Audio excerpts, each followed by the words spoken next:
अस्सलाम वालेकुम वरहमतुल्लाहि व तआला व बरकातुहू। Welcome to Bilal Moin channel. जुम्मे का दिन है आज मस्कत ओमान में और सुबह का वक्त है इस वक्त। और सुबह की वॉक जो है वो आप लोग कोशिश करें कि ज़्यादा से ज़्यादा जितना भी हो सके, क्योंकि आजकल बहुत ज़्यादा मसले मसाइल हो रहे हैं हेल्थ के। कल मैंने आप लोगों से एक रिक्वेस्ट की थी, पूछा था कि क्या टॉपिक आप जानना चाहते हैं, किसके बारे में सबसे ज़्यादा, वो मुझे कमेंट में बताएं ताकि मैं उनको पढूं। तो मैंने कल तमाम कमेंट्स आप लोगों के पढ़े। मेजॉरिटी का सवाल वही था जो मैं ऑलरेडी मुझे पता था, और मैंने अपनी वीडियो में भी कहा था कि वीज़ा के बारे में लोग इस वक्त सबसे ज़्यादा ट्रेंडिंग टॉपिक जो है वो वीज़ा है। वीज़ा के बारे में बहुत सारे लोगों ने पूछा, कुछ लोगों ने NOC के बारे में भी पूछा, कुछ लोगों ने PCR टेस्ट और जो उनके कंपनियों के साथ मसले मसाइल चल रहे हैं उनके बारे में पूछा। इस वीडियो में मैं आपको वीज़ा से मुतालिक डिटेल और क्लियर एक इन्फॉर्मेशन प्रोवाइड करता हूँ। देखें, वीज़ा के बंद होने से जहां लाखों लोग परेशान हो रहे हैं और परेशानी का शिकार हैं, वहीं सल्तनत ऑफ ओमान को भी लाखों बल्कि करोड़ों रियाल का नुकसान हो रहा है। क्यों नुकसान हो रहा है कि जितनी भी कंपनीज़ हैं, जितने भी बड़े प्रोजेक्ट्स हैं, वो इस वक्त स्टक हुए हैं, बिल्कुल परेशान हुए हैं, क्योंकि वीज़ाज़ नहीं है, ओपनिंग नहीं है वीज़ाज़ की। और ये सब कुछ क्यों किया जा रहा है? आपकी और मेरी जान को सेफ़ रखने के लिए, क्योंकि जितनी ज़्यादा आना जाना आउटकम होंगी उतनी ज़्यादा प्रॉब्लम्स और परेशानियाँ आएंगी।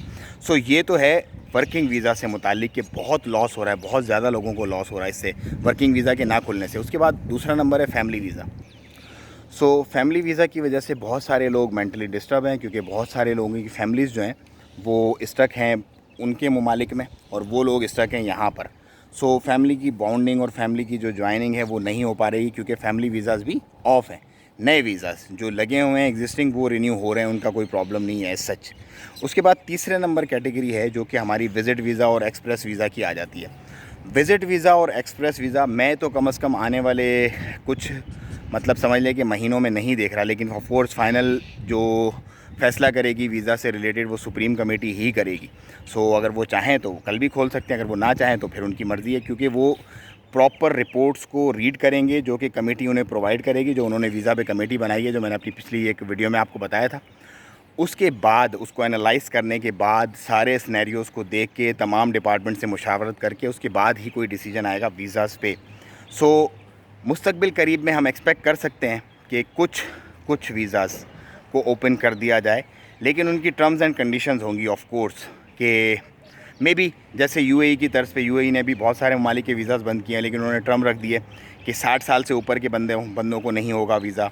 इसी तरह और जो अपना बच्चे वगैरह हैं, और कुछ रिक्वायरमेंट्स के साथ कुछ चीज़ें आ सकती हैं, लेकिन ऑफ कोर्स फ़िलहाल कुछ भी नहीं है अभी। इस वक्त जब मैं आपसे बात कर रहा हूँ, इस वक्त ऐसा सच कोई इंटीमेशन नहीं है कि कब ओपन हो रहे हैं, कोई डेट भी नहीं है।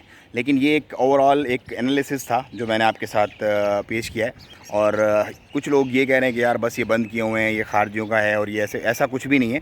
ओमान को इटसेल्फ गवर्नमेंट को भी बहुत बड़ा लॉस हो रहा है इन वीज़ाज़ के बंद होने की वजह से, लेकिन वो बेयर कर रहे हैं सिर्फ हमारी सेहत को अच्छा रखने के लिए। जैसे कि हिज़ मैजेस्टी सुल्तान हैतम बिन तारिक का भी मैसेज था 50वीं जो सालगिरह थी ओमान की, उस पर कि हमारी फ़र्स्ट प्रायोरिटी जो है वो लोगों की जानों को बचाना है।